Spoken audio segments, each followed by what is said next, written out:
నమస్తే SF7 TV news కి స్వాగతం. రాయచోటి మోటకట్ల హై స్కూల్ కు నూతన బస్సు సర్వీసు ప్రారంభం. అన్నమయ్య జిల్లా రాయచోటి నుండి మోటకట్ల జిల్లా పరిషత్ ఉన్నత పాఠశాలకు ప్రారంభమైన నూతన బస్సు సర్వీసును మోటకట్ల హై స్కూల్ నందు తదేపా నాయకులు శివారెడ్డి శుక్రవారం ఉదయం జెండా ఊపి ప్రారంభించారు. ఈ సందర్భంగా ఆయన మాట్లాడుతూ ఈ నూతన సర్వీస్ ఉదయం 7:45 రాయచోటి నుండి ప్రారంభమై వయా నారాయణరెడ్డిపల్లి, ఎన్టీఆర్ కాలనీ, ముదినేని, వడ్డేపల్లి మీదుగా మోటకట్ల జిల్లా పరిషత్ ఉన్నత పాఠశాల వరకు ఉంటుందన్నారు. విద్యార్థులకు ఎటువంటి అడ్డంకులు లేకుండా చదువుకునేందుకు కూటమి ప్రభుత్వం అన్ని రకాల చర్యలు తీసుకుంటుందన్నారు. అడిగిన వెంటనే బస్సు సౌకర్యం కల్పించిన మంత్రివర్యులు మండిపల్లి రాంప్రసాద్ రెడ్డి గారికి ధన్యవాదాలు తెలియజేస్తున్నామన్నారు. మోటకట్ల హైస్కూల్లో దత్తత తీసుకున్న డైట్ సీనియర్ లెక్చరర్ మడతాటి నరసింహారెడ్డి మాట్లాడుతూ ఈ పాఠశాలకు నారాయణరెడ్డిపల్లి, ఎన్టీఆర్ నగర్, ముదినేని, వడ్డేపల్లి తదితర ప్రాంతాల నుండి విద్యార్థులు రావడం జరుగుతూ ఉందన్నారు. వీరందరికీ బస్ పాసులు జారీ చేసినప్పటికీ బస్సు సౌకర్యం లేకపోవడం వల్ల ప్రమాదకరంగా ఆటోలలో ప్రయాణించవలసి వచ్చేదన్నారు. అంతేకాక తగిన రవాణా సౌకర్యం లేకపోవడం వల్ల చాలా మంది విద్యార్థులు, ముఖ్యంగా బాలికలు డ్రాపౌట్స్ అవుతున్నారన్నారు. ఈ సందర్భంగా ఉదయం, సాయంత్రం వేళల్లో పాఠశాల పని వేళలకు అనుగుణంగా బస్సు సౌకర్యాన్ని కల్పించడం పట్ల విద్యార్థుల తల్లిదండ్రులు హర్షం వ్యక్తం చేశారు. ఈ కార్యక్రమంలో పాఠశాల ప్రధానోపాధ్యాయురాలు Chappidi Padmaja, panchayati secretary Suresh, parents committee chairperson Penchalamma, sarpanch Amarnath Reddy, పాఠశాల ఉపాధ్యాయులు, విద్యార్థులు, గ్రామస్తులు తదితరులు పాల్గొన్నారు. Reporting by Rayachoti B Subbareddy. Sir ఇట్లా వచ్చేయండి సార్, అట్లా జరగండి ఓకే జరగండి మా జరగండి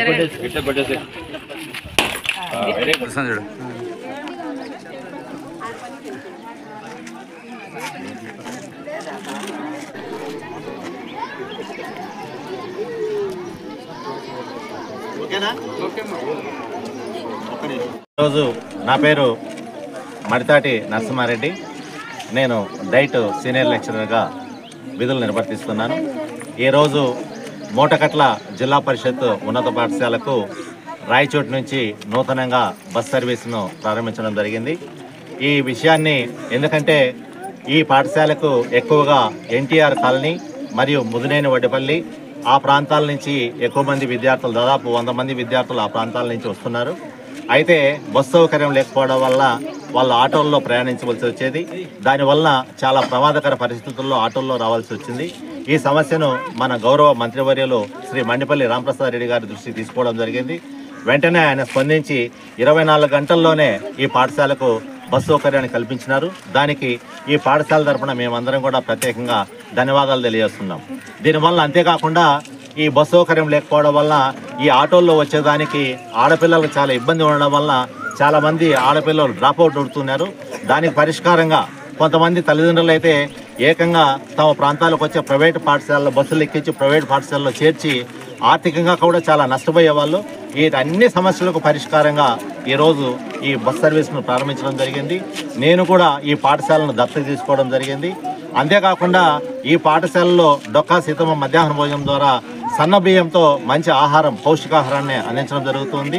అట్లాగే అదేవిధంగా విద్యార్థి మిత్ర కిట్ ద్వారా పుస్తకాలు అన్నీ ఎవ్రీథింగ్ ఫ్రీ ఇస్తున్నాం. అంతేకాకుండా ఏ ప్రాంతాల నుంచి అయితే బస్సు సౌకర్యం లేదో ఆ ప్రాంతాల నుంచి వచ్చే విద్యార్థులందరికీ కూడా ట్రాన్స్పోర్ట్ అలవెన్స్ కింద 6,000 రూపాయలను కూడా ప్రతి విద్యార్థికి ప్రభుత్వం అందిస్తుంది. ఈ విషయం చాలా మందికి తెలియదు. మా పాఠశాలలో ఎవరైతే చెప్తారో వాళ్ళందరికీ కూడా ట్రాన్స్పోర్ట్ అలవెన్స్ కింద బస్సు సౌకర్యం లేని వాళ్ళందరికీ కూడా 6,000 రూపాయలు అందిస్తాం. అంతేకాకుండా మరొక ముఖ్య విషయం ఏమిటంటే విద్యా హక్కు చట్టం ప్రకారం మనకు ఎవరికైతే ఆ డ్రాప్అవుట్స్ తగ్గించేదానికి టీసీలు లేకపోయినా సరే మేము ఈ పాఠశాలలో చేర్చుకుంటాము. డైరెక్ట్ అడ్మిషన్ చేర్చుకొని ఆ విద్యాబుద్ధులు చెప్తాం. ఎందుకంటే ఏ విద్యార్థి కూడా డ్రాప్అవుట్ కాకూడదు, బడీడి పిల్లలందరూ కూడా బడిలో ఉండాలనేది ప్రభుత్వం యొక్క లక్ష్యం. కాబట్టి ఆ ప్రభుత్వ లక్ష్యానికి అనుగుణంగా టీసీలు లేకపోయినా కూడా మేము ఈ పాఠశాలలో చేర్చుకుంటామని చెప్పి మీకు తెలియజేస్తున్నాం. మరొకసారి మన గౌరవ మంత్రివర్యులు మండిపల్లి రాంప్రసాద్ రెడ్డికి మా పాఠశాల తరఫున, మరి ప్రధానోపాధ్యాయుల తరఫున, మరియు పాఠశాల ఉపాధ్యాయుల తరఫున, మరియు పాఠశాల విద్యార్థుల తరఫున, మరియు పాఠశాల విద్యార్థుల తల్లిదండ్రుల తరఫున, మరి ఈ పాఠశాల పరిసర ప్రాంతాల్లోని నాయకుల తరఫున, అందరి తరఫున ముఖ్యంగా ప్రత్యేకంగా ధన్యవాదాలు తెలియజేస్తున్నాం. మన అందరి అభిమాన నాయకుడు మంత్రివర్యులు గౌరవనీయులు శ్రీ మండిపల్లి రాంప్రసాద్ రెడ్డి గారు 6 నెలల ముందు మన గ్రామానికి మొట్టమొదటిసారిగా విచ్చేసినప్పుడు మనందరం కూడా ఆ రోజు ఉపాధ్యాయులు కానీ ఇక్కడున్న విద్యార్థుల తల్లిదండ్రులు కానీ గ్రామ నాయకులు ప్రజలం అందరం కూడా ఆయన కోరడం జరిగింది. వితిన్ 6 monthsలో మనకు స్కూల్ స్టార్ట్ అయ్యేటప్పటికి నేను ఖచ్చితంగా నెరవేరుస్తానని చెప్పినాడు మన నాయకుడు.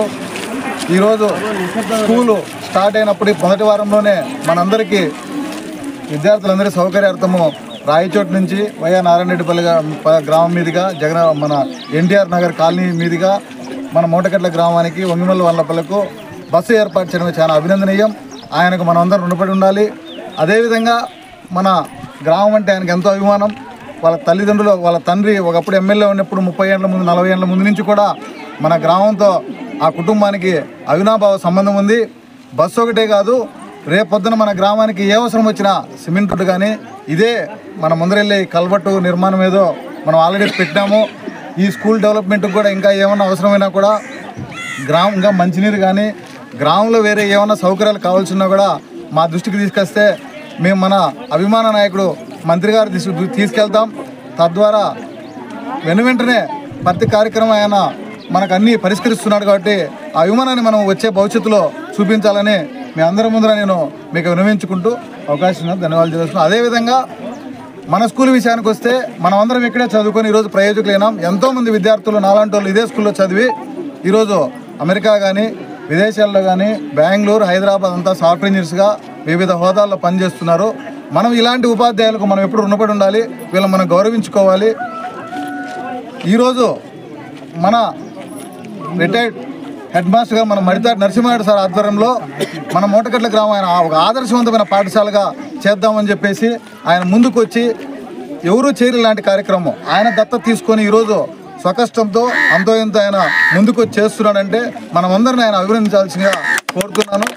ఆయన ఆధ్వర్యంలో నూతన ప్రధానోపాధ్యాయులు మేడం గారి ఆధ్వర్యంలో మన స్కూలు మన గ్రామంలో ఏమైనా సమస్యలను డిస్కస్ చేసుకుని పాఠశాలను బాగా డెవలప్ చేసుకుందామని చెప్పేసి మీకు తెలియజేసుకుంటున్నాను.